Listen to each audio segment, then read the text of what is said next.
그린지방이 오디오북. 서울 우회각, 봄비가 안 내리던 오후. 재개발 구역의 한 복합 건물 철거 현장에서 작업 반장의 비명이 터져 나왔다. 여기 뭐가 나왔습니다. 전화기를 움켜쥔 그의 손이 떨렸다. 중장비가 콘크리트 벽을 허물자 그 안에서 드러난 것들. 낡은 천조각, 작은 뼈들, 그리고 세월에 바랜 플라스틱 신발 한 짝. TV 뉴스는 반복적으로 그 장면을 내보냈다. 앵커의 목소리가 떨렸다. 1995년 실종된 아동 3명의 유골로 추정되는 유해가 발견되었습니다. 당시 이 지역에서는 5명의 어린이가 동시에 실종되어 큰 충격을 주었는데요. 화면 구석에 찍힌 그 골목 이름, 노량진 제2주택가. 그 이름을 보는 순간 나는 손에 쥐고 있던 커피잔을 떨어뜨렸다. 도자기가 바닥에서 산산조각 났다. 검은 액체가 흰 타일 위로 번져나갔다. 마치 오래된 기억이 흘러나오듯. 올해 30년 전 그 골목의 끝집에 살았다. 그곳에서 아이들이 사라졌고 나는 그때 그 자리에 있었다. 아니, 정확히는 내가 그들을 그곳에 있게 만들었다. 며칠 뒤 나는 뉴스 속 현장을 직접 찾았다. 경찰 테이프가 바람에 펄럭였다. 벽 한쪽은 이미 철거되어 있었고 회색 먼지 속에서 철근 냄새가 비처럼 흩어졌다. 한때 여행정보센터라고 적힌 간판의 흔적이 남아있었다. 녹슨 철판에 희미하게 남은 글씨들. 나는 그곳에서 아르바이트를 했었다. 형이 운영하던 작은 여행사였다. 아니, 형 같은 사람은 없었다. 그건 내가 만든 첫 번째 이야기였다. 나는 천천히 현장 주변을 걸었다. 경찰들이 바쁘게 움직였다. 백골팀, 감식반, 형사들. 그들의 표정은 긴장되어 있었다. 30년 전의 사건이 다시 살아난 것이다. 저기요. 한 형사가 내게 다가왔다. 민간인 출입 금지 구역입니다. 죄송합니다. 저 옛날에 이 근처에 살았어요. 형사의 눈빛이 날카로워졌다. 언제요? 오래전입니다. 90년대 중반쯤이요. 그의 손이 수첩으로 갔다. 성함이 김도현입니다. 수첩에 뭔가를 적던 형사가 동작을 멈췄다. 천천히 고개를 들었다. 김도현? 네. 혹시 당시 여행정보센터에서 일하셨습니까? 나는 잠시 침묵했다.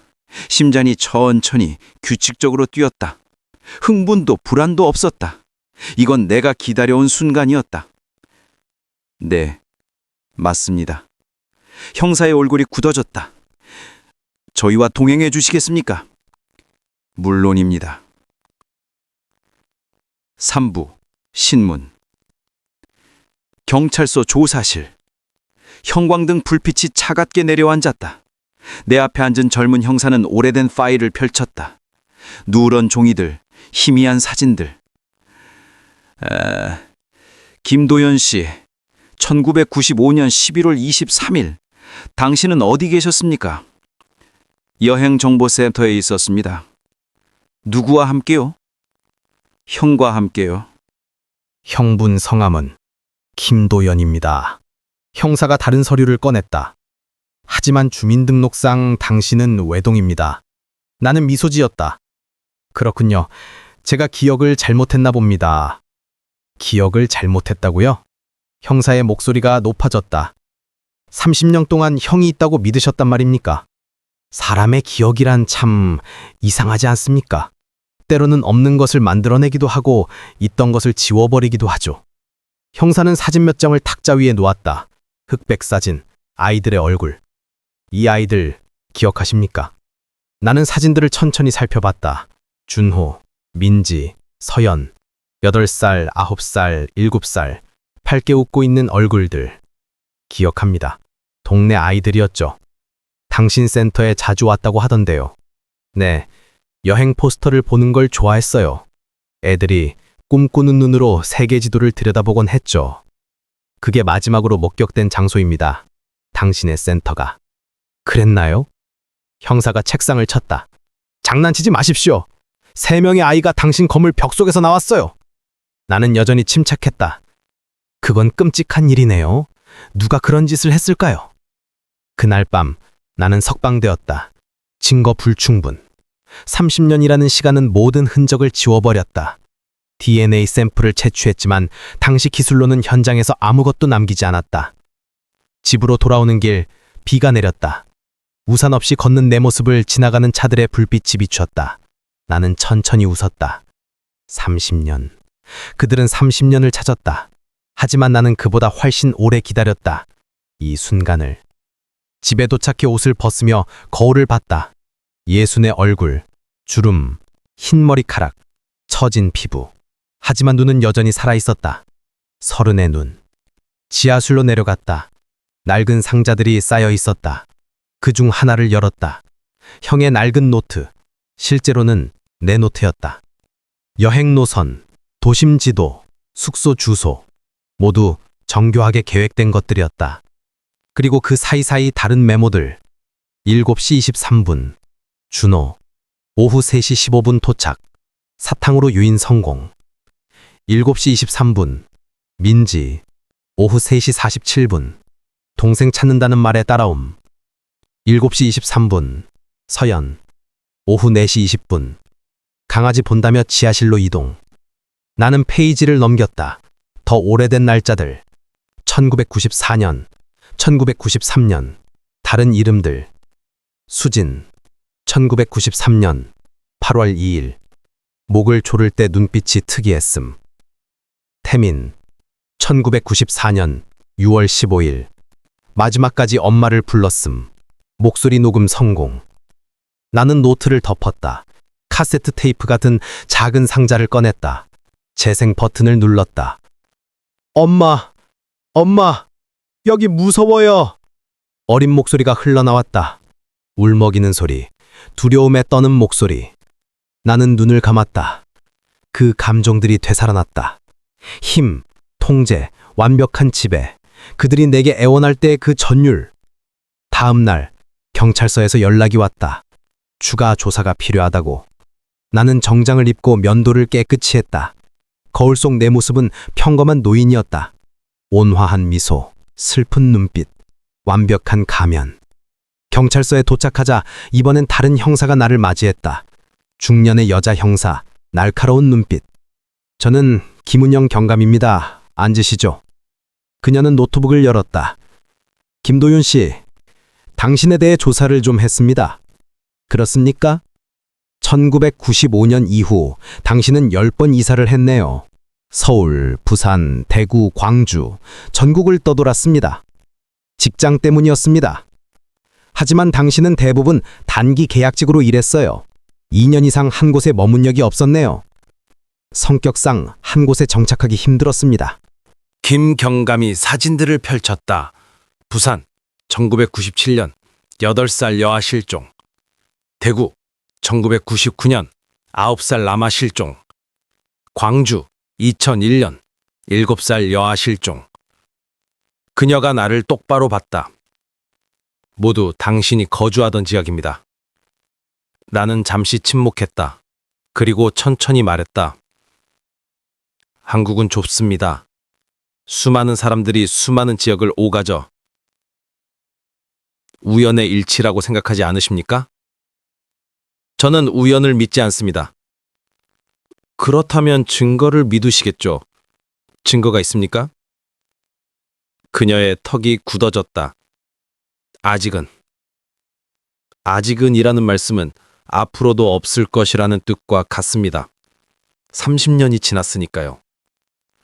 그날 저녁 나는 한강변을 걸었다. 조깅하는 사람들, 자전거 타는 연인들, 강아지 산책시키는 노인들, 평화로운 풍경. 하지만 내 머릿속은 소란스러웠다. 경찰이 연결고리를 찾기 시작했다. 느리지만 그들은 점점 가까워지고 있었다. 문제는 나는 그들이 찾기를 원했다. 30년 동안 혼자 간직해온 비밀, 그 완벽한 범죄들, 아무도 모르는 나의 걸작들. 무슨 의미가 있는가? 예술가가 자신의 작품을 숨긴다면 그는 예술가가 아니다. 나는 벤치에 앉아 강을 바라봤다. 물은 검게 흐르고 있었다. 수많은 비밀을 삼키며. 예쁜 밤이죠? 옆에서 목소리가 들렸다. 김운영 경감이었다. 사복 차림으로. 따라오셨습니까? 산책 중이었습니다. 우연히. 나는 웃었다. 우연을 믿지 않으신다면서요. 그녀도 벤치에 앉았다. 김도연 씨, 저는 25년간 형사로 일했습니다. 수많은 범죄자를 봤죠. 그래서요? 당신 같은 사람도 봤습니다. 똑똑하고, 조심스럽고, 참을성 있는 사람들. 완벽한 범죄를 꿈꾸는 사람들. 흥미롭네요. 그런 사람들은 어떻게 되던가요? 결국 실수합니다. 왜냐하면 그녀가 나를 봤다. 그들은 인정받고 싶어 하니까요. 내 심장이 뛰었다. 처음으로. 범죄자들은 외롭습니다. 자신의 업적을 아무에게도 말할 수 없으니까요. 그래서 힌트를 남기고 도발하고 결국 스스로를 드러냅니다. 흥미로운 프로파일링이네요. 프로파일링이 아닙니다. 경험입니다. 그녀가 일어섰다. 좋은 밤 되세요, 김도연 씨. 곧 다시 뵙겠습니다. 그녀가 사라지는 것을 보며 나는 미소 지었다. 게임은 이제 시작이었다. 며칠 뒤 나는 경찰서에 출두했다. 이번에는 자발적으로. 진술서를 쓰고 싶습니다. 김운영 경감이 놀란 표정을 지었다. 어떤 내용의 진술입니까? 그날 있었던 일들입니다. 제가 기억하는 모든 것. 조실서에서 나는 진술서 첫 줄에 이렇게 썼다. 저는 그날 그곳에 있었습니다. 형사들이 긴장한 표정으로 지켜봤다. 나는 천천히 말을 이어갔다. 1995년 7월 23일 여행정보센터에는 저 혼자 있었습니다. 오후 3시쯤 준호가 왔습니다. 센터 앞에서 자주 보던 아이였죠. 계속하세요. 김경감이 말했다. 아이에게 새로운 여행 책자를 보여줬습니다. 스위스 풍경이 담긴 책자였죠. 아이가 눈을 빛내며 봤습니다. 그리고요? 그게 마지막이었습니다. 아이가 나간 뒤 다시 보지 못했습니다. 김경감의 얼굴이 굳어졌다. 그게 전부입니까? 네, 다른 아이들도 비슷했습니다. 민지와 서연도 그날 들렀지만 곧 나갔습니다. 거짓말입니다. 젊은 형사가 끼어들었다. 당신이 마지막으로 본 사람이라는 게 우연일 수 있습니까? 삶은 우연의 연속 아닙니까? 나는 조용히 말했다. 저도 괴로웠습니다. 왜 하필 제 센터를 마지막으로 들렀을까? 왜 제가 마지막으로 본 사람이 되었을까? 나는 눈시울을 붉혔다. 완벽한 연기였다. 30년 동안 저는 스스로를 용서할 수 없었습니다. 제가 더 주의 깊게 봤다면 누군가 아이들을 따라가는 걸 봤을지도 모른다고. 김도윤 씨, 김경감이 말을 끊었다. 당신 형에 대해 얘기해보죠. 김도윤. 형은... 나는 잠시 멈췄다. 형은 그 일 이후 떠났습니다. 어디로? 모릅니다. 연락이 끊겼습니다. 이상하지 않습니까? 동생이 있는데 연락도 없이. 형은 책임감이 강한 사람이었습니다. 자신의 센터에서 아이들이 실종됐다는 사실에 괴로워했죠. 아마 견딜 수 없었을 겁니다. 김경감이 서류를 펼쳤다. 하지만 김도윤이라는 사람은 존재하지 않습니다. 주민등록, 사업자 등록 어디에도 없어요. 나는 고개를 숙였다. 그렇다면 제가 미쳤나 봅니다. 형이 없었다니. 아니면 당신이 만든 이야기일 수도 있습니다. 자신을 보호하기 위해 나는 고개를 들어 그녀를 똑바로 봤다. 경감님, 저는 노인입니다. 기억이 흐릿합니다. 때로는 꿈과 현실을 구분하지 못합니다. 하지만 한 가지는 확실합니다. 무엇입니까? 저는 그 아이들을 해치지 않았습니다. 방은 고요했다. 창문 틈으로 비가 스며들었다. 한 방울, 또 한 방울. 일주일 후 경찰은 센터터를 완전히 발굴했다. 하지만 더 이상의 유해는 나오지 않았다. 3명의 아이들만. 나머지 2은 여전히 미스테리였다. 부검 결과가 나왔다. 질식사. 콘크리트가 굳기 전에 살아있었다. 손톱 자국이 벽 내부에서 발견되었다. 나는 뉴스를 보며 와인을 마셨다. 기자가 말했다.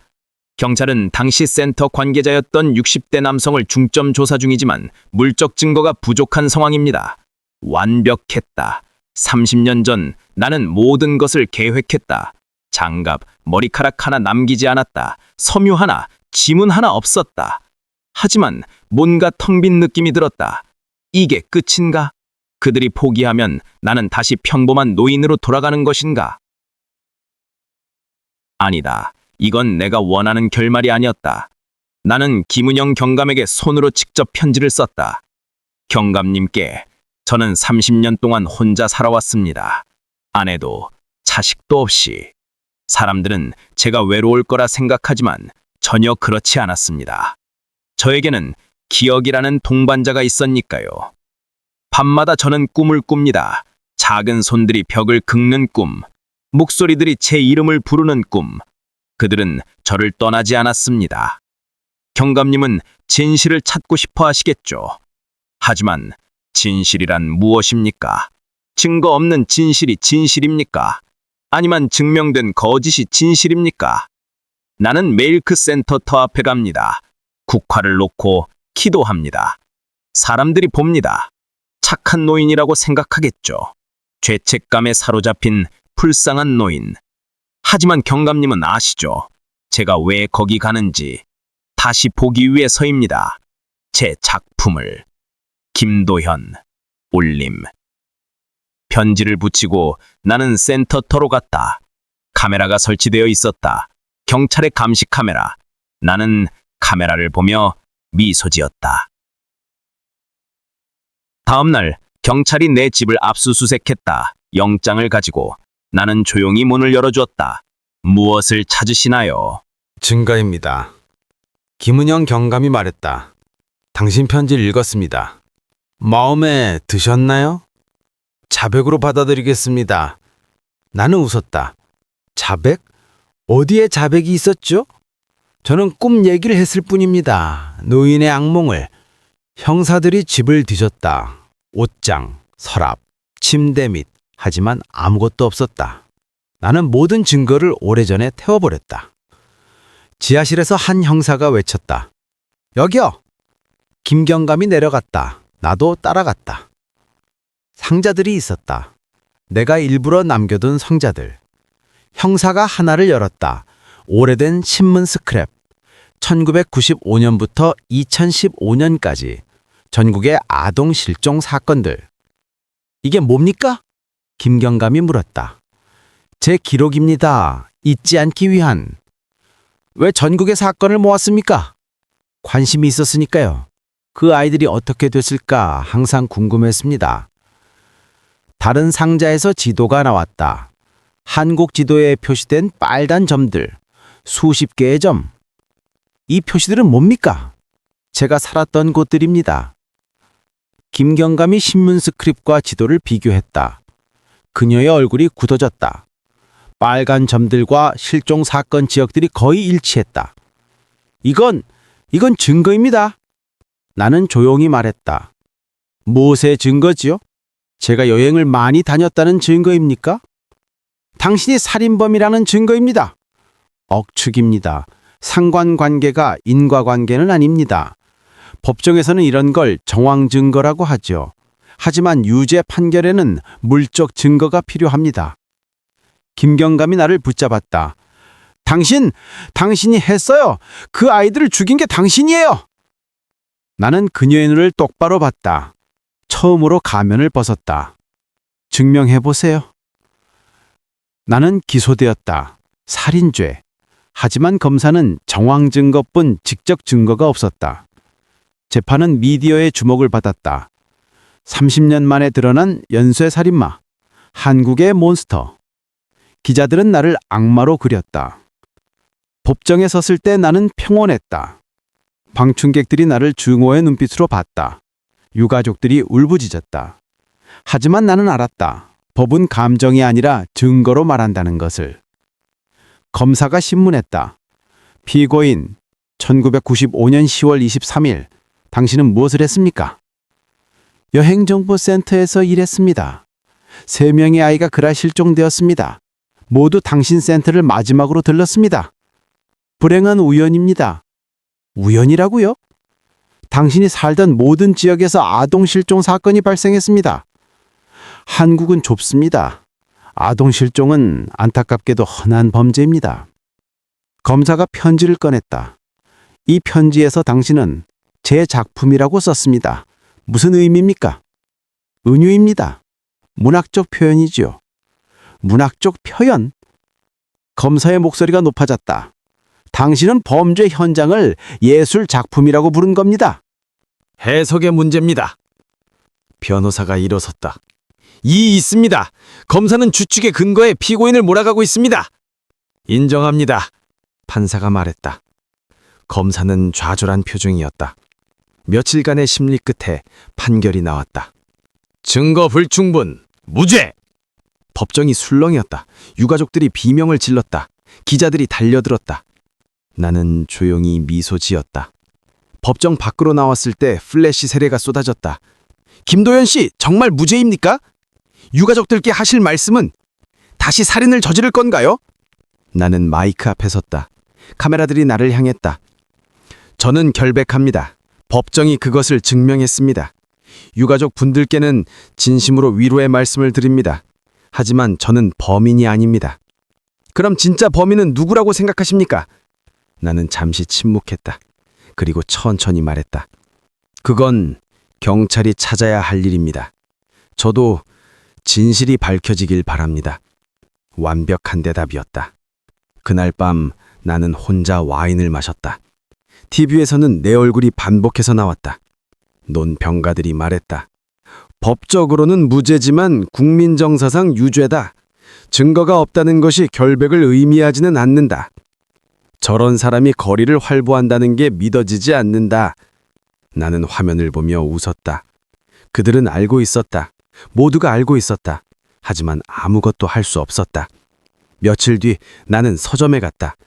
범죄 심리학 서적 코너에서 한 책이 눈에 띄었다. 한국의 미해결 사건들. 책을 펼치자 내 사건이 대문짝만하게 실려 있었다. 사진, 타임라인, 분석. 저자는 나를 영리하고 계산적인 사이코패스로 묘사했다. 나는 책을 샀다. 계산대 직원이 나를 빤히 봤다. 내 얼굴을 알아본 것이다. 그녀의 손이 떨렸다. 죄송하지만 신분증 좀 보여주시겠어요? 왜요? 그냥 확인차. 나는 신분증을 내밀었다. 그녀가 확인하고 창백한 얼굴로 돌려줬다. 감사합니다. 나는 그녀의 두려움을 느꼈다. 그 떨림, 그 공포. 오랜만에 느끼는 감각이었다. 집으로 돌아오는 길 뒤에서 누군가 따라오는 것을 느꼈다. 돌아보진 않았다. 아마도 경찰의 미행일 것이다. 김은용 경감은 포기하지 않을 사람이었다. 좋았다. 게임은 계속되어야 했다. 집 앞에 도착했을 때 현관문 앞에 무언가 놓여 있었다. 작은 상자. 열어보니 어린이용 신발 한 짝이 들어 있었다. 메모가 있었다. 우리는 알아. 언젠가 증거를 찾을 거야. 나는 신발을 들어 올렸다. 플라스틱 재질, 90년대 스타일. 누군가 골동품 가게에서 구한 것이겠지. 위협? 경고? 나는 웃음을 터뜨렸다. 그들은 나를 흔들려 했지만 오히려 나를 흥분시켰다. 그날 밤 나는 새로운 계획을 세웠다. 더 이상 숨을 필요가 없었다. 세상은 나를 알았다. 의심했다. 두려워했다. 이제는 그들과 직접 놀 시간이었다. 나는 블로그를 시작했다. 한 노인의 고백이라는 제목으로 첫 글을 올렸다. 여러분은 저를 괴물이라 부릅니다. 하지만 괴물이란 무엇입니까? 법이 정의하지 못하는 것? 증거가 없는 것? 아니면 여러분의 상상 속에만 존재하는 것? 저는 오늘도 거리를 걷습니다. 아이들을 봅니다. 그들의 웃음소리를 듣습니다. 여러분은 무서우시겠죠? 저 노인이 내 아이 옆을 지나간다고 생각하면? 하지만 저는 무죄입니다. 법정이 증명했습니다. 그렇다면 여러분의 두려움은 무엇에 근거합니까? 진실?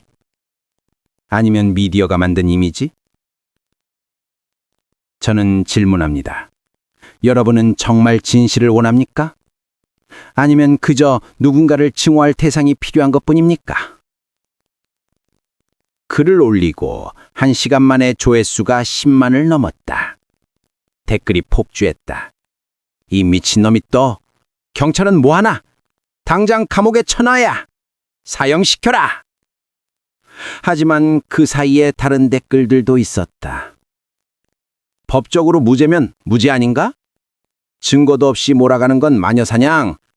우리가 괴물을 만드는 건 아닐까? 나는 이 반응들을 보며 만족했다. 사회는 나를 중심으로 분열되고 있었다. 김은영 경감은 참을 이루지 못했다. 그녀의 책상 위에는 김도연의 사진들, 타임라인, 지도가 펼쳐져 있었다. 반드시 잡는다. 그녀는 중얼거렸다. 동료 형사가 말했다. 경감님, 이미 무죄 판결 났습니다. 더 이상 닥쳐! 그녀가 소리쳤다. 저 자식이 했어. 내가 알아. 느껴져. 하지만 증거를 만들면 돼. 순간 사무실이 조용해졌다. 경감은 자신이 무슨 말을 했는지 깨달았다. 아니, 내 말은 증거를 찾아야 한다는 거야. 하지만 그녀도 알고 있었다. 30년의 시간은 모든 증거를 쥐어버렸다. 김도연은 완벽했다. 너무나 완벽했다. 그날 밤 그녀는 김도연의 집 앞에 차를 세웠다. 불 켜진 창문을 응시했다. 저 안에서 괴물이 숨쉬고 있었다. 문득 창문에 김도연의 실루엣이 나타났다. 그가 창밖을 보고 있었다. 그리고 그녀를 향해 손을 흔들었다. 경감의 등골이 오싹했다. 그녀가 감시하고 있다는 것을 그는 알고 있었다. 그리고 그걸 즐기고 있었다. 어느 저녁 초인종이 울렸다. 문을 열자 낯선 중년 여성이 서 있었다. 눈은 부었고 얼굴은 수척했다. 김도연 씨죠? 그렇습니다. 저는 민지 엄마입니다. 공기가 멈췄다. 1995년 실종된 아이 박민지의 어머니. 들어오시겠습니까? 그녀는 망설이다 고개를 끄덕였다. 거실로 안내했다. 차를 내왔다. 무슨 일로 오셨습니까? 그녀는 떨리는 손으로 컵을 들었다. 당신이 정말 우리 민지를... 저는 무죄 판결을 받았습니다. 알아요. 하지만... 그녀가 울먹였다. 저는 알고 싶어요. 진실을. 법이 아니라 진짜 진실을. 진실이요? 네.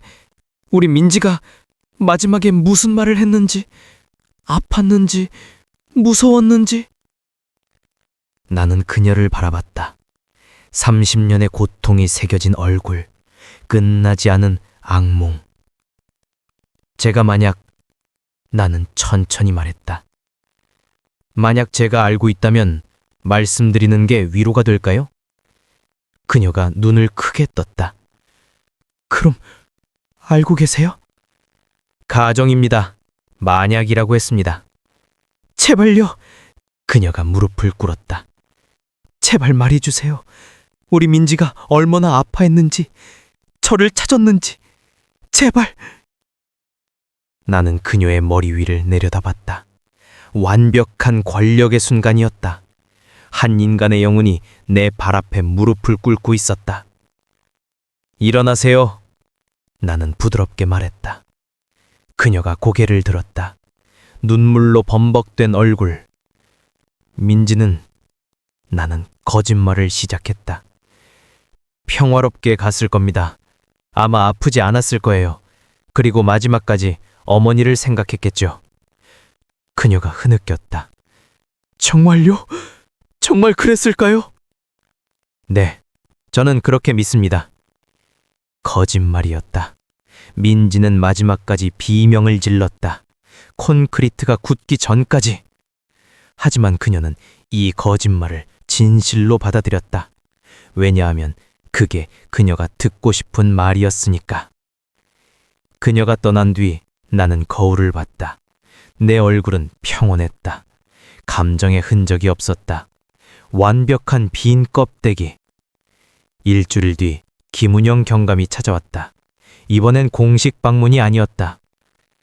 김도현 씨, 제안이 있습니다. 듣겠습니다. 저와 함께 부산에 가주시겠습니까? 부산요? 1997년에 실종된 아이 기억하시죠? 김수진. 당시 당신이 부산에 살고 있었습니다. 그래서요. 그 아이의 어머니가 당신을 만나고 싶어 합니다. 민지 어머니처럼. 나는 그녀의 눈을 봤다. 함정이었다. 그녀는 내가 부산에 가면 뭔가 실수하기를 바라고 있었다. 좋습니다. 가죠. 그녀가 놀란 표정을 지었다. 정말요? 네. 저도 그 어머니를 위로하고 싶습니다. 부산으로 가는 기차는 경감이 맞은편에 앉았다. 창밖 풍경이 빠르게 지나갔다. 왜 동의하셨습니까? 그녀가 물었다. 왜 안 됩니까? 당신은 영리합니다. 제가 뭔가 의도가 있다는 걸 아실 텐데. 물론 압니다. 나는 미소 지었다. 당신은 제가 실수하기를 바라죠. 감정적으로 동요하거나 뭔가 말 실수를 하거나. 솔직하시네요. 저는 항상 솔직합니다. 거짓말할 이유가 없으니까요. 부산역에 도착했을 때 비가 내리고 있었다. 우산을 받쳐들고 차에 올랐다. 어디로 가나요? 해운대 쪽입니다. 당시 당신이 살던 곳. 차는 해안도로를 따라 달렸다. 바다가 어둡게 출렁였다. 기억나십니까? 경감이 물었다. 이 길. 희미하게. 1997년 8월 2일 토요일. 김수진이 실종됐습니다. 해변에서 놀다가. 안타까운 일입니다. 당신은 그날 어디 있었습니까? 기억나지 않습니다. 30년 가까이 된 일인데. 당신 당시 고용 기록을 봤습니다. 해변 근처 편의점에서 일했더군요. 그랬나 보군요. 차가 한 낡은 건물 앞에 멈췄다. 경감이 말했다. 여기가 그 편의점 자리입니다. 지금은 다른 가게지만. 우리는 차에서 내렸다. 빗속에서 건물을 바라봤다. 나는 아무 감정도 느끼지 않았다. 뭔가 기억나십니까? 아니요. 정말로? 정말로. 경감이 한숨을 쉬었다. 들어가시지요.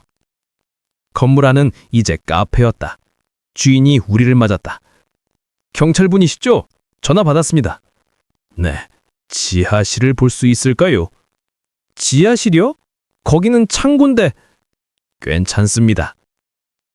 지하로 내려가는 계단은 좁고 가파랐다. 경감이 앞장섰다. 나는 천천히 따라갔다. 지하실은 어둡고 습했다. 곰팡이 냄새가 났다. 경감이 불을 켰다. 상자들, 오래된 가구들이 쌓여 있었다. 여기서 뭘 보고 싶으신 겁니까? 내가 물었다. 경감이 벽 한쪽을 가리켰다. 저기. 벽에 작은 금이가 있었다. 시멘트가 덧발라진 흔적. 1997년 당시 이 지하실에 새로 시멘트가 발라졌습니다. 주인이 보수공사를 했다고 했죠. 그래서요? 하지만 기록상 보수공사 허가는 없었습니다. 나는 벽을 바라봤다. 심장이 뛰기 시작했다. 하지만 겉으로는 평온함을 유지했다. 당신은 뭔가를 알고 계십니다. 경감이 내 얼굴을 들여다봤다. 눈빛이 달라졌어요. 착각이십니다. 아닙니다. 그녀가 다가왔다. 당신은 지금 흥분하고 있어요. 이 벽을 보면서. 나는 한 발 뒤로 물러났다. 경감님, 이건 억측입니다. 억측? 그럼 이 벽을 부숴봐도 될까요? 법원 영장이 있습니까? 아직은 없습니다만 충분히 의심스러운 상황이지요. 의심만으로는 부술 수 없습니다. 우리는 마주보고 섰다. 긴장이 흘렀다. 그때 위에서 카페 주인이 소리쳤다. 손님! 수진이 어머니 오셨어요! 지상으로 올라가자 한 여성이 서 있었다. 민지 어머니보다 더 늙어 보였다. 머리는 씌어였고 등은 굽어 있었다. 당신이 김도현? 그렇습니다. 그녀가 천천히 다가왔다. 그리고 내 얼굴을 뚫어지게 봤다. 당신 눈을 봐도 돼요? 네. 그녀가 내 눈을 들여다봤다. 한참 동안. 그리고 천천히 고개를 끄덕였다. 당신이에요. 무슨 말씀이십니까? 우리 수진이가 마지막으로 본 사람 당신이에요. 어떻게 아십니까? 수진이가 실종되기 전날 얘기했어요. 엄마, 편의점 아저씨가 이상해. 자꾸 쳐다봐. 저는 대수롭지 않게 여겼죠. 그게 마지막이었어요. 그녀의 목소리가 떨렸다. 수진이는 영리한 아이였어요. 위험을 느꼈던 거예요. 하지만 저는 무시했어요. 그녀가 무너져 내렸다. 바닥에 주저앉아 울기 시작했다. 경감이 그녀를 부축했다.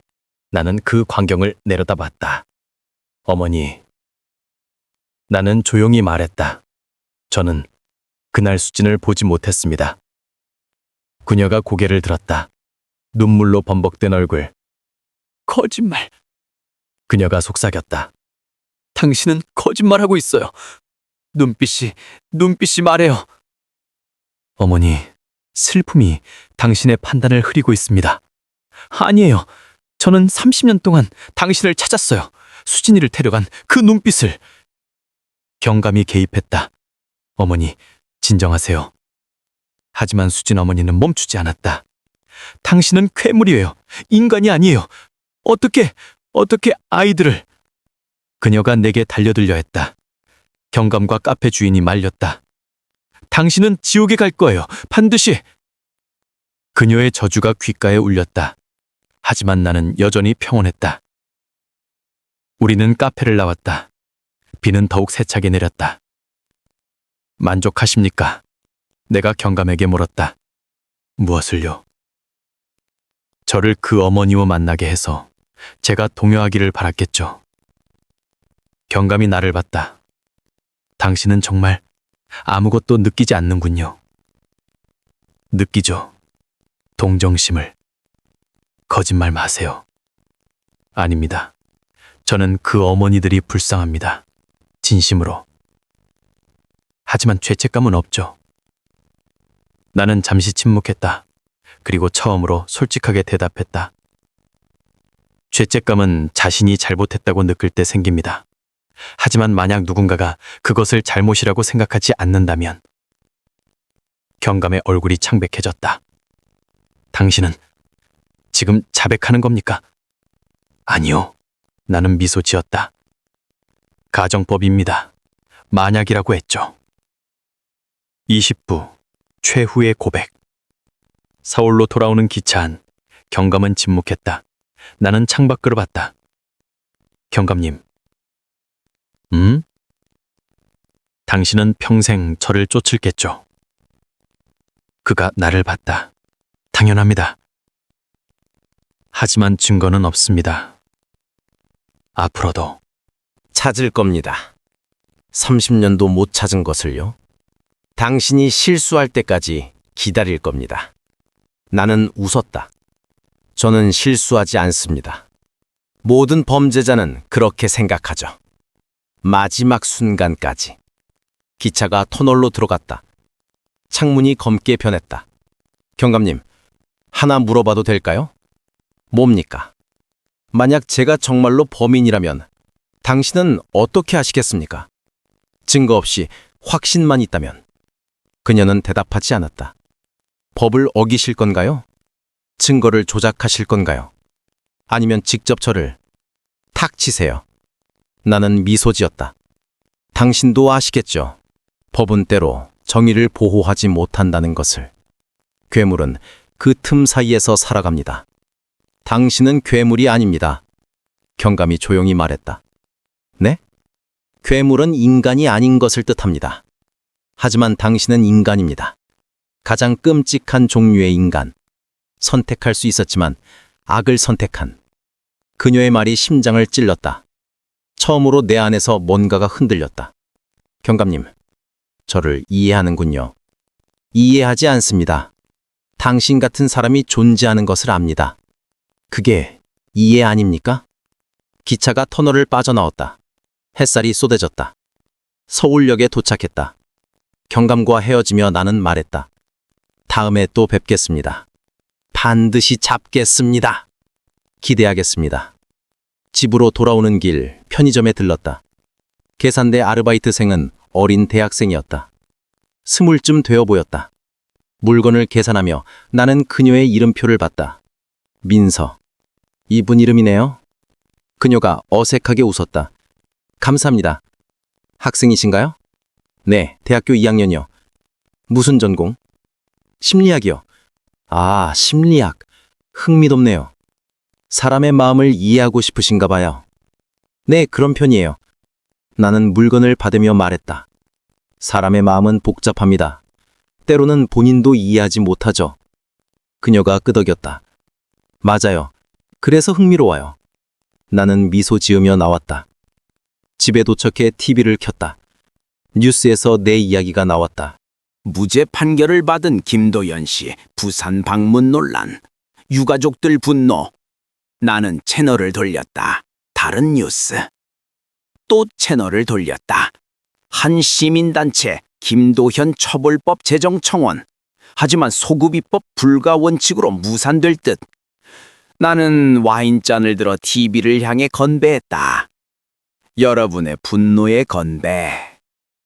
핸드폰이 울렸다. 출판사 편집장이었다. 김 선생님 축하드립니다. 책이 10만 부 돌파했습니다. 그렇습니까? 네, 그리고 넷플릭스에서 다큐멘터리 제작 제안이 들어왔어요. 출연료만 3억입니다. 좋습니다. 하죠. 감사합니다. 선생님은 정말 대단하세요. 그 모든 고난을 이겨내시고. 나는 웃음을 참았다. 감사합니다. 전화를 끊고 거울을 봤다. 내 얼굴에는 만족스러운 미소가 번졌다. 세상은 정말 아이러니했다. 내가 만든 고통으로 돈을 벌고 명성을 얻고 존경을 받다니. 다음 날 아침 나는 동네 공원을 산책했다. 맑은 날씨였다.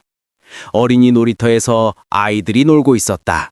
엄마들은 벤치에 앉아 수다를 떨었다. 나는 벤치에 앉았다. 신문을 펼쳤다. 할아버지! 한 꼬마가 다가왔다. 6살쯤 되어 보였다. 안녕. 나는 부드럽게 웃었다. 할아버지, 이거 뭐예요? 아이가 내 신문을 가리켰다. 신문이란다. 세상 소식을 알려주는 거지. 신기해요. 너는 이름이 뭐니? 서준이요. 서준이구나. 예쁜 이름이네. 할아버지는요? 할아버지는 김할아버지란다. 아이의 엄마가 다가왔다. 서준아, 할아버지 귀찮게 하지 마. 아닙니다. 귀엽네요. 나는 온화하게 웃었다. 엄마는 나를 보더니 갑자기 얼굴이 굳었다. 김도연 씨? 나는 고개를 끄덕였다. 아, 저를 아시나 보군요. 그녀가 서준이의 손을 잡고 당겼다. 서준아, 가자! 왜요, 엄마? 빨리! 그들은 황급히 도망쳤다. 다른 엄마들도 수근거리며 아이들을 데리고 떠났다. 순식간에 놀이터가 비었다. 나는 텅 빈 놀이터를 보며 미소 지었다. 재미있군. 그녀가 서준이의 손을 붙잡아 당겼다. 서준아, 가자! 왜요, 엄마? 빨리! 그들은 황급히 도망쳤다. 다른 엄마들도 수근거리며 아이들을 데리고 떠났다. 순식간에 놀이터가 비었다. 나는 텅 빈 놀이터를 보며 미소 지었다. 김은영 경감은 더 이상 경찰이 아니었다. 한 달 전 그녀는 사표를 냈다. 아니, 강제로 제출하게 되었다. 김도연을 미행하다가 민원이 너무 많이 들어왔기 때문이다. 경찰의 불법 감시, 무고한 시민 괴롭히기. 이제 그녀는 사설 탐정이었다. 자격증도 따고 작은 사무실도 차렸다. 하지만 단 하나의 사건만 조사했다. 김도현. 벽에는 그의 사진들이 빼고 기 붙어 있었다. 타임라인, 지도, 연결고리들. 어디선가 실수할 거야. 그녀는 중얼거렸다. 반드시. 노트북에서 뉴스 알림이 떴다. 서울 송파구 어린이 놀이터 인근 CCTV 점검. 한 노인이 어린이들과 접촉 시도. 그녀가 영상을 재생했다. 김도연이었다. 또 시작했군. 그녀의 손이 떨렸다. 그녀는 외투를 집어들고 밖으로 뛰쳐나갔다. 공원에 도착했을 때 김도연은 이미 없었다. 경감은 CCTV를 확인했다. 그는 30분 전에 떠났다. 어디로? 그녀는 그의 집으로 차를 몰았다. 익숙한 길이었다. 몇백 번도 더 왔던 길. 집 앞에 도착했다. 불이 꺼져 있었다. 그녀는 차에서 내려 집 주변을 돌았다. 모든 것이 조용했다. 어디 갔지? 그때 뒤에서 목소리가 들렸다. 찾으시나요? 깜짝 놀라 돌아보니 김도연이 서 있었다. 장바구니를 들고. 당신! 경감님, 아니지. 이제는 전직 경감님이시죠. 그가 미소 지었다. 당신, 감시하고 있어. 불법 아닙니다. 일반인이 다른 일반인을 미행하는 건. 나는 사설 탐정이야. 의뢰인이 있으신가요? 없으시죠? 그럼 그냥 스토킹입니다. 경감이 그에게 다가갔다. 당신 오늘 놀이터에서 뭐 했어? 산책했습니다. 아이들에게 접근했잖아. 아이가 먼저 다가왔습니다. 거절했어야 하나요? 당신 같은 사람이 아이들 근처에 있으면 안 돼. 김도연의 표정이 차갑게 변했다. 저는 무죄입니다. 2번이나 판결받았습니다. 당신은 무슨 권리로 제 행동을 제한합니까? 권리? 경감이 비웃었다. 당신은 괴물이야. 법이 못 잡을 뻔이지. 그렇다면 당신이 잡으시죠. 증거를 찾으세요. 찾을 거야. 반드시. 김도연이 그녀를 지나쳐 집으로 들어갔다. 기대하겠습니다. 그가 문을 닫기 전에 외쳤다. 경감은 주먹을 쥐었다. 손톱이 손바닥에 박혔다. 그날 밤 나는 지하실에서 새로운 계획을 세웠다. 노트북에 서울 지도를 띄웠다. 여러 초등학교 위치들이 표시되어 있었다. 이번엔 더 조심해야 해. 나는 중얼거렸다. 경감이 나를 감시하고 있어. 실수하면 안 돼. 하지만 그것이 더 재미있었다. 난이도가 올라간 게임. 전화벨이 울렸다. 이지연이었다. 여보세요? 김도연 씨. 그녀의 목소리가 떨렸다. 한 가지 묻고 싶어요. 무엇입니까? 당신 멈출 생각이 없죠? 나는 잠시 침묵했다. 무슨 말씀이신지. 알아요. 당신은 또 시작할 거예요. 아니, 이미 시작했을지도. 이지연 씨, 저는 제발 멈춰요. 그녀가 울었다. 제발. 저는 아무것도 하지 않았습니다. 거짓말. 증명하세요. 할 수 없어요. 증거가 없으니까. 그렇다면 이 대화는 의미가 없습니다. 나는 전화를 끊었다. 그녀도 경감처럼 증명할 수 없는 진실에 집착하고 있었다. 일주일 후 나는 강남의 한 학원가를 배회했다. 아이들이 학원에서 쏟아져 나왔다. 부모들이 데리러 왔다. 하지만 몇몇 아이들은 혼자 걸어갔다. 맞벌이 부모의 아이들. 나는 그중 한 아이를 눈여겨봤다. 10살쯤 혼자 버스 정류장으로 걸어가는 여자아이. 며칠 동안 관찰했다. 패턴을 파악했다. 월요일부터 금요일까지 매일 오후 9시 같은 버스 정류장.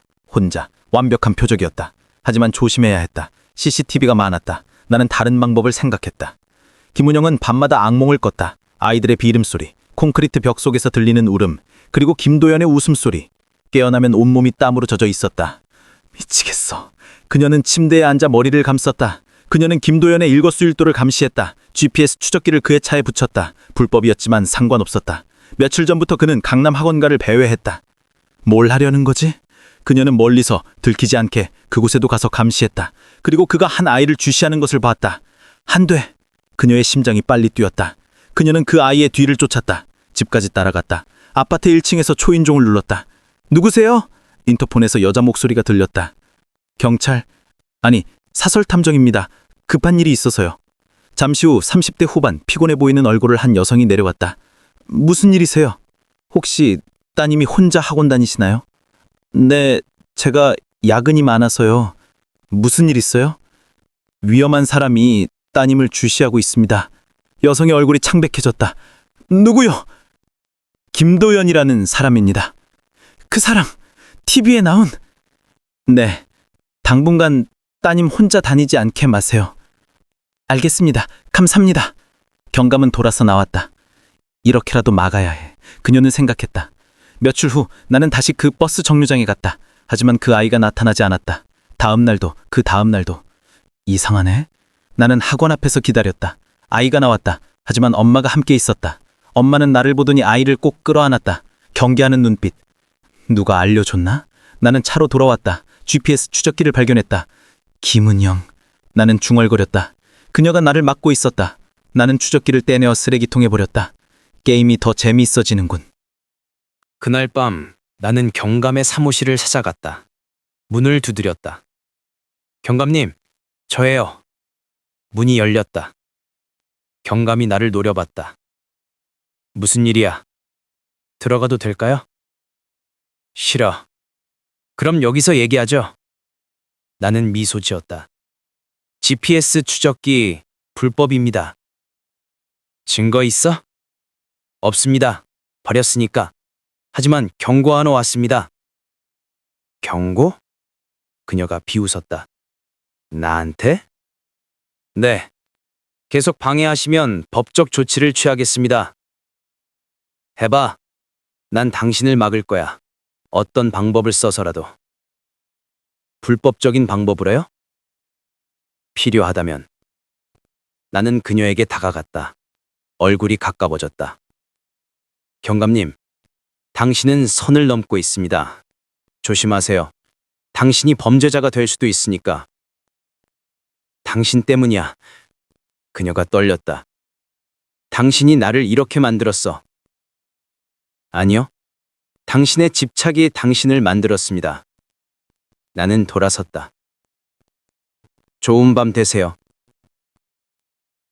나는 전략을 바꿨다. 더 이상 직접 접근하지 않았다. 너무 위험했다. 대신 온라인을 이용하기로 했다. 가짜 계정을 만들었다. 친절한 이모로 위장했다.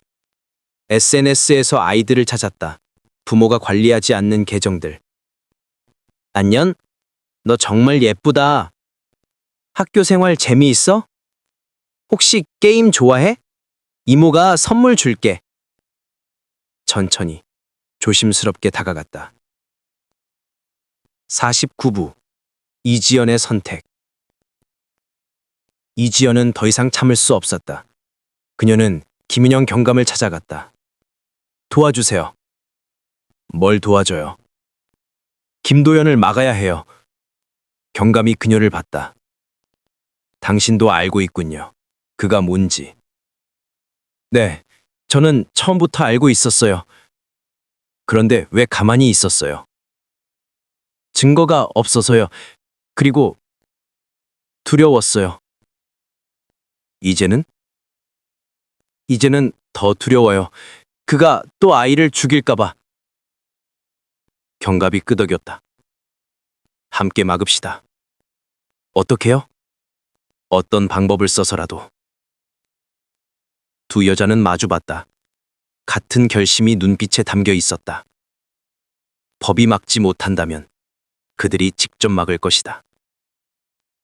한 달 후 나는 온라인에서 만난 예린이라는 아이와 만나기로 했다. 11살. 부모님이 이혼해서 할머니와 사는 아이. 이모가 좋은 게임기 선물해 줄게. 만나서 줄게. 정말요? 감사합니다.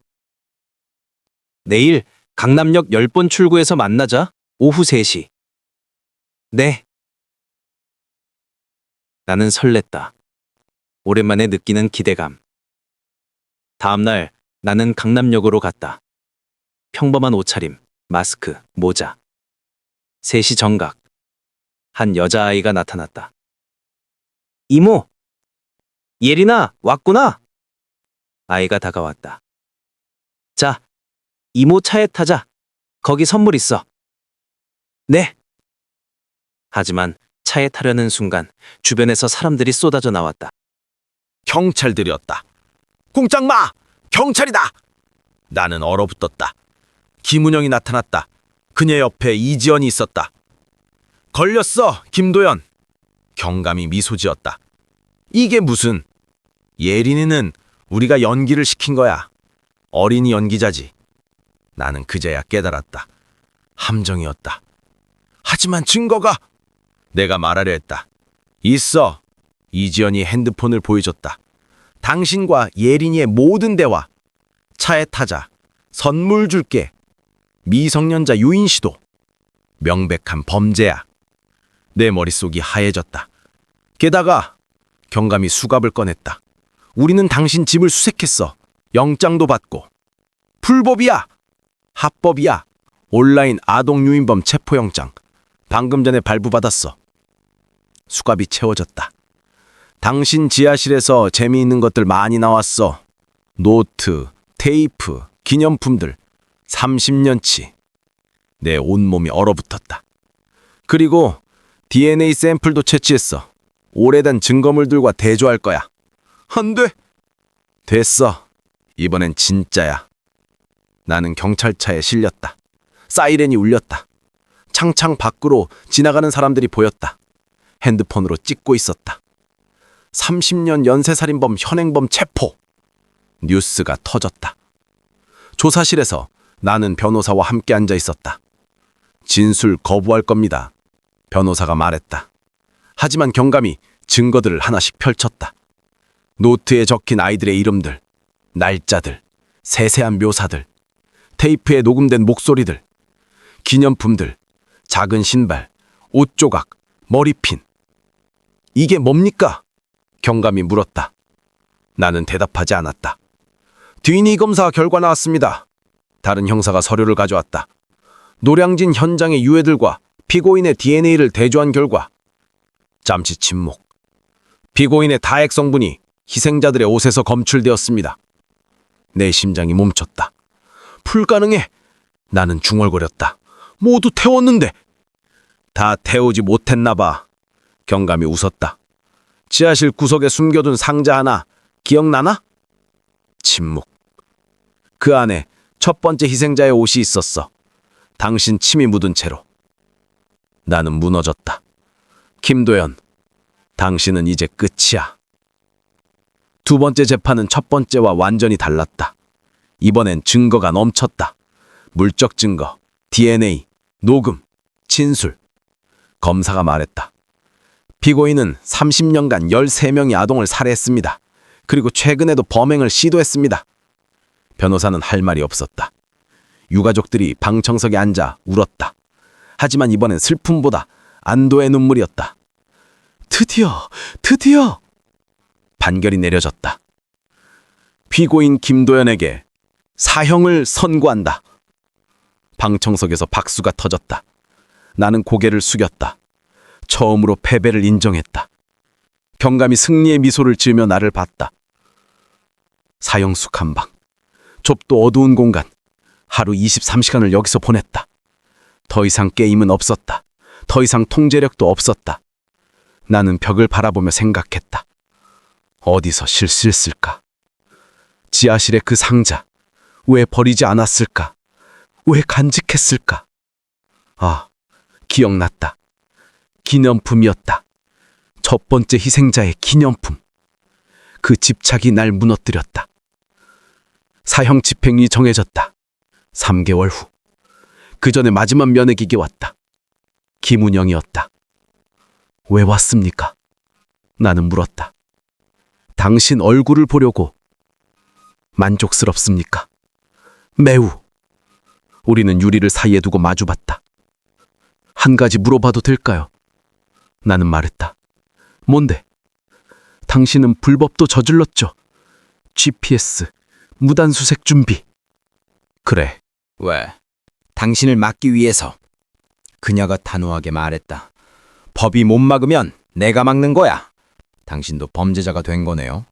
그래도 괜찮아. 아이들을 구했으니까. 나는 웃었다. 우리는 결국 비슷해요. 목적을 위해 선을 넘는다는 점에서. 절대 비슷하지 않아. 그녀가 일어섰다. 나는 생명을 구했고 당신은 생명을 빼앗았어. 그게 차이야.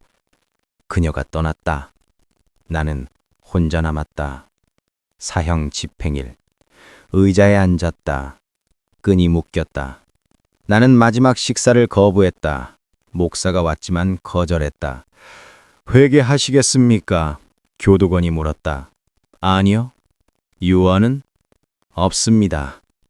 집행실로 걸어갔다. 다리는 떨리지 않았다. 이상하게 평온했다. 의자에 앉았다. 끈이 묶였다. 마지막 순간 유리창 너머로 참관인들이 보였다. 김운영 경감, 이지현, 유가족들. 그들은 나를 똑바로 보았다. 나도 그들을 보았다. 그리고 마지막으로 미소 지었다. 진심 어린 미소가 아니었다. 도발의 미소였다. 나는 졌지만 영원히 너희 기억 속에 살 거야. 약물이 주입되기 시작했다. 의식이 흐려졌다. 마지막 생각이 스쳤다. 게임은 재미있었어. 그리고 모든 것이 어두워졌다. 완전히. 영원히. 진짜 끝. 2025년 11월 15일 오전 9시 47분. 김도현 사망. 사인 사형 집행. 3년 후 김은영은 경찰로 복직했다. 아동범죄 전담팀장이 되었다. 그녀의 책상 서랍 깊은 곳에는 작은 사진 한 장이 있었다. 김도현의 마지막 모습, 집행 직전의 그 미소. 가끔 꺼내봤다. 잊지 않기 위해. 괴물은 언제나 인간의 얼굴을 하고 있다. 이지연은 범죄심리학 교수가 되었다. 그녀의 전공은 연쇄살인범의 심리구조. 첫 강의에서 학생들에게 말했다. 악은 멀리 있지 않습니다. 바로 우리 옆에 평범한 얼굴로 웃고 있습니다. 유가족들은 천천히 일상으로 돌아갔다. 상처는 아물지 않았지만 적어도 끝이 났다는 안도감은 있었다. 민지 어머니는 매년 김도연 기일에 콘크리트 추모비 앞에서 말했다. 이제는 편히 쉬렴 우리 민지야. 나쁜 사람은 벌 받았어. 그러나 세상은 계속 돌아갔다. 그리고 어딘가에서 또 다른 괴물이 조용히 사냥을 준비하고 있었다. 2028년 봄 인천에서 8살 남아가 실종되었다. 마지막으로 목격된 곳은 한 편의점 앞. CCTV에는 친절해 보이는 중년 남성이 아이에게 말을 거는 장면이 찍혔다. 김은영 경감이 그 영상을 봤다. 또 시작이군. 그녀는 외투를 집어들었다. 싸움은 아직 끝나지 않았다. 인간의 어둠은 한 사람으로 끝나지 않는다. 김도연은 죽었다. 하지만 그가 증명한 것은 남았다. 완벽한 범죄는 가능하다. 법은 때로 무력하다. 괴물은 우리 곁에 있다. 세상 어딘가에서 이 이야기를 읽은 또 다른 괴물이 배우고 있을 것이다. 더 조심스럽게, 더 교묘하게, 더 완벽하게. 그리고 김은영 같은 사람들은 계속 싸울 것이다. 끝없이, 지칠 때까지, 아니, 지쳐도. 왜냐하면 그것이 인간이 괴물과 싸우는 유일한 방법이니까. 밤은 깊었다. 김은영은 사무실 창밖을 봤다. 도시의 불빛들이 반짝였다. 수백만 명의 사람들, 그중 몇 명이나 괴물일까? 그녀는 한숨을 쉬고 다시 파일을 펼쳤다. 새로운 사건, 새로운 괴물. 또 시작이군. 그녀는 미소 지었다. 지친 미소가 아니었다. 전사의 미소였다.